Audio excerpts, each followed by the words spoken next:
नमस्कार दादा, मी आहे गॉगलवाला बाबा. राडा राडा राडा लर्निंग मित्रांनो, जर घाट उतरता उतरता 30-40-50चा वेग आहे आणि ब्रेक फेल झाला तर काय करायचं? टेन्शन घ्यायचं नाही, काळजी करायची नाही.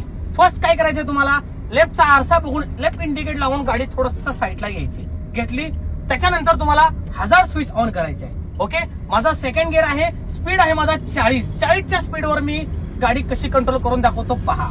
सर्वजण एक चूक करतात, ब्रेक फेल झाला की हँडब्रेक जोरात ओढतात. हँडब्रेक जोरात ओढला की गाडी स्किड होते, पलटी होण्याचे चान्सेस आहेत. ओके, मग काय करायचंय, हँडब्रेकला पकडायचे. पकडलं, सावंत सर हँडब्रेक दाखवा.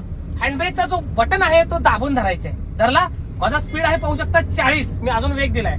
हँडब्रेक डायरेक्ट ओढायचं नाहीये, हँडब्रेकला पंप केल्यासारखं बटन दाबून हँडब्रेक 1 सेकंड वर पकडून धरायचे, सोडायचे, परत पकडायचे, वर सोडायचे, पुन्हा पकडून धरायचे, सोडायचे. स्पीड लिमिट 40 वरनं मी 20 आणले पाहू शकता. पुन्हा बटन दाबून वर उचलायचे, सोडायचे, पुन्हा वर उचलायचे, स्पीड आला 15 आणि 15च्या स्पीडला आलं की डायरेक्ट तुम्हाला हँडब्रेक ओढायचे. गाडी ऑन दी स्पॉट थांबली. लक्षात ठेवा काय सांगितलंय, हँडब्रेक जोरात ओढायचं नाहीये, बटन दाबून वर खाली करत करत तुम्हाला गाडी कंट्रोल करायची. लक्षात ठेवा, उतारावर